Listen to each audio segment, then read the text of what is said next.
Older sister and I walk darkwards. Our backs are to the twilight where my village waits for us to return, either with the baby that's gone or the creature that took it. Either way, if the light creeps too closely to them, they'll leave the spot without us. We walk toward cold that bites my cheeks.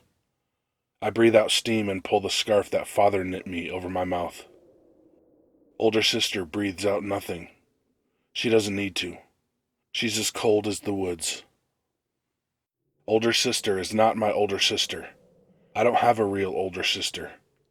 That's just what the village calls her because she's been a sister to us since our great-great-grandmothers, though they ought to have many more greats attached to their name than that, first walked into the twilight, away from the burn of the punishing dawn.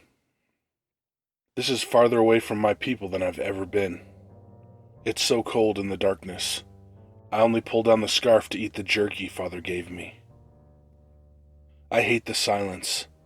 In our village, noise is life.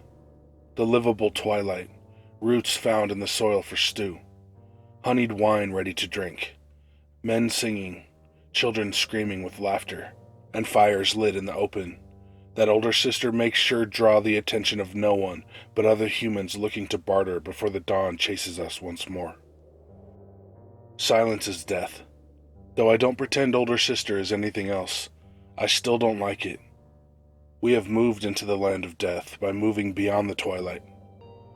She's grim, silent company. It smells like frost, I manage to say. She turns and arches a thick, winged black brow. What did you say? I push down my scarf, annoyed. Certainly, her keen hearing means she knows what I said. It smells like frost. Because there's frost on the trees here, says older sister patiently. I mean, do you think the Baron's alive? Or do you think it froze? It's not an it, it's a him. His name is Sam. It's Sam, I say. I've never heard of anyone named Sam, at least not in the village. Is Sam an old name from the world before? Older sister turns away. Let's be quiet for a little while. I keep chewing the jerky. I helped father salt and store it in our wagon, so it smells of smoke and home. To older sister, I know I am without purpose, a mortal gone as quickly as a fly. So when I break the silence, I ask, do you need to feed soon? I prepare to offer my wrist, and the green-blue vein that sits thickly beneath the skin. My pulse jumps under it. The strongest men and women, the ones who have ox muscles and broad shoulders, the ones who drive the caravans offer their wrists and necks to older sister when she needs to eat. I'm here because I'm small, fast, can tolerate the cold well, and can offer the warmth of my life for older sister's sustenance. And if something happens, the grandmothers of the village know that mother and father have 3 younger children. Our line will survive. She huffs, and I realize it's a laugh. It's hard to tell because I've never seen her smile. Not for a while.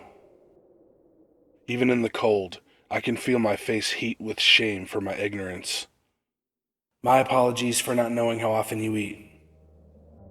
Older sister's dark eyes reflect a sliver of moon each.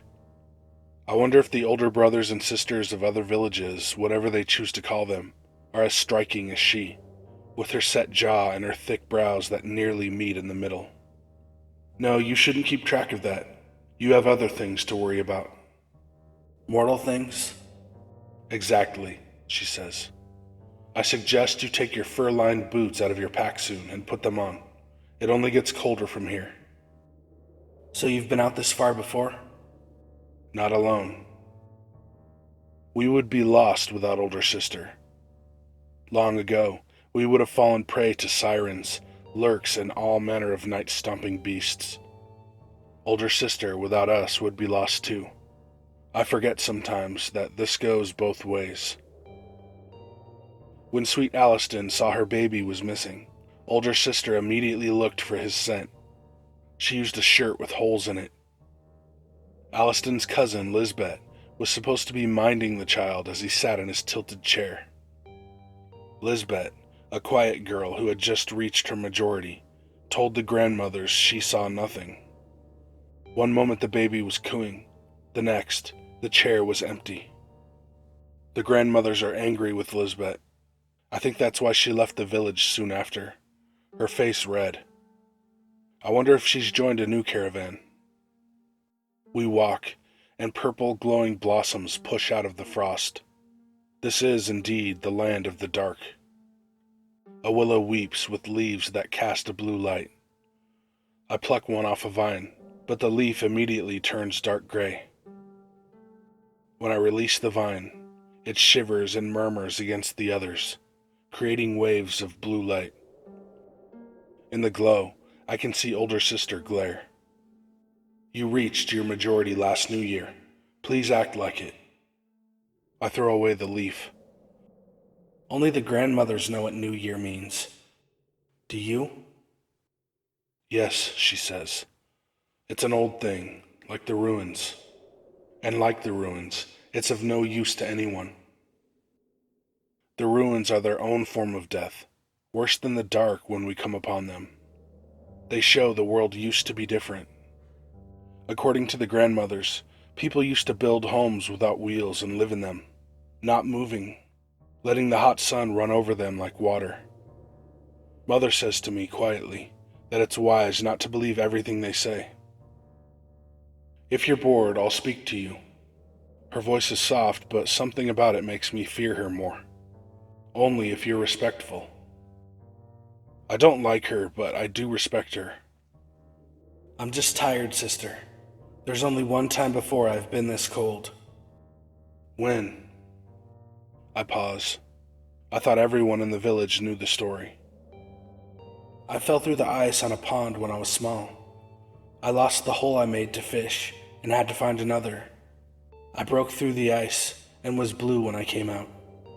I don't remember being blue, but I remember the cold feeling like fire. I lost 3 toes to frostbite. Her brow furrows. That was you? Yes.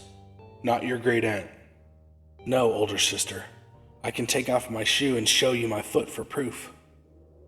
If you're the one who fell through the lake, are you also the one that never cries? My mother and father speak at length of me to others in the village, often laughing. I cried as a baby, and never after. You don't cry either. I'm different. The vines sway again. This time, it's not me. I reach for the sharpened knife at my belt.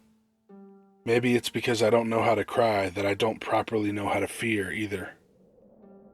Older sister moves quickly to block me.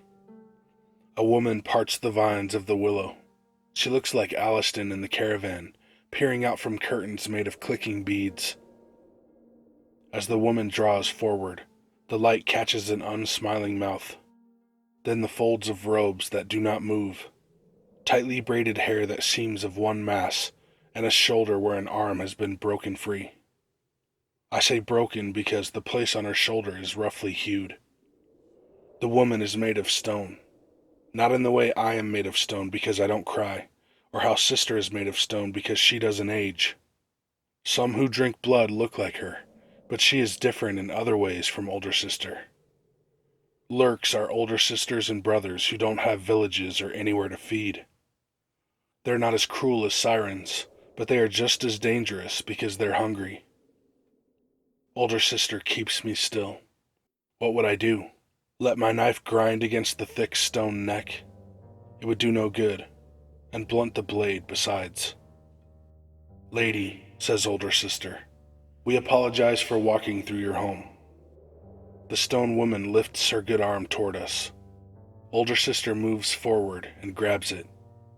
Where she squeezes, hairline cracks grow in the stone. Do not test me, older sister grunts. I'm stronger than you. It's cold, and we're running out of time.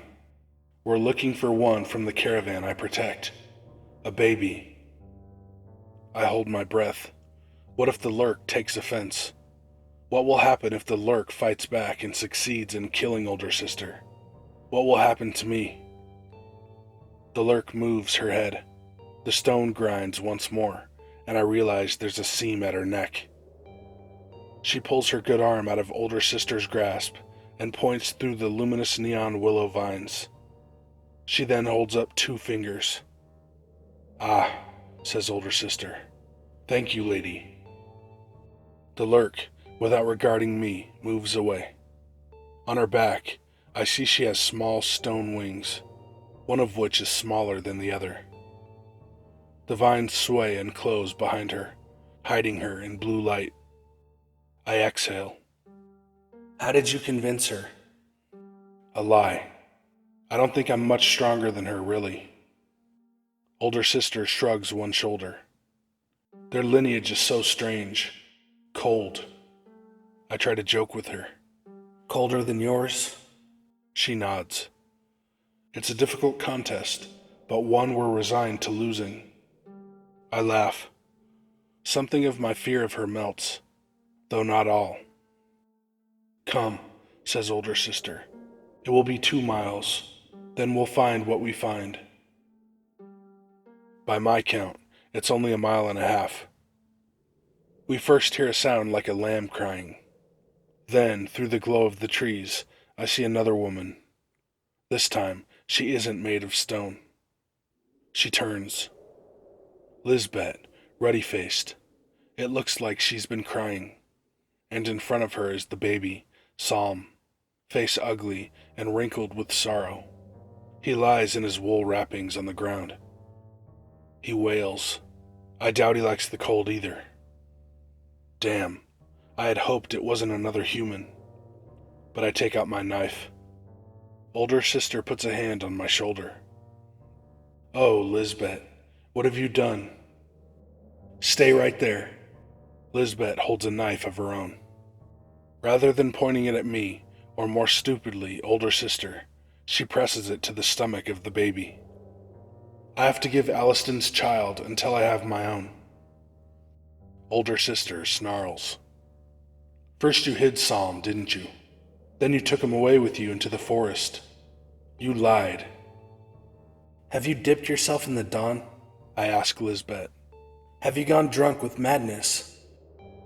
They asked me to bring the baby. I had to comply. Who asked? The sirens? I demand. Yes, the sirens, the goddesses. She stands boldly. They have visited me in my dreams. They say I may be immortal as they. They are not immortal, says older sister. They are not goddesses. Lisbet, incensed, runs to older sister. She sinks the knife in under the collarbone. Older sister makes a sound like exhaling, if she ever needed to exhale. I reply instantly. Whatever my feelings about older sister being death, she is the death that belongs to the village. I know where Lisbet's heart is. I push the knife through there with effort. Older sister only stumbles forward. Lisbet falls down and stays there. To my surprise, older sister asks that we bury Lisbet.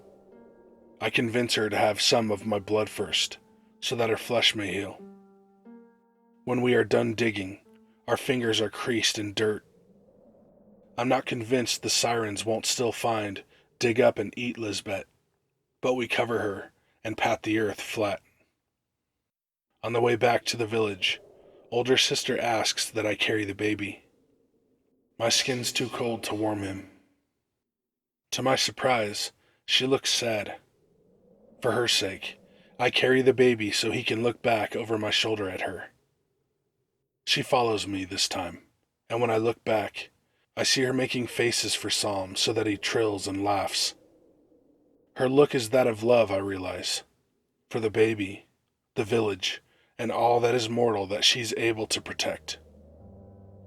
It must be lonely for her to watch the entire world grow, age, and die, as she remains stone still.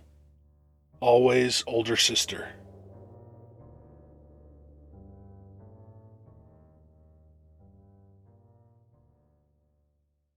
Hey guys and ladies, thanks for watching. Links to all my shit are down in the description. Merch, Patreon, my other channel, my Discord. Be good to animals, even people. So, Scout, Snamok, Barksbus, Herish.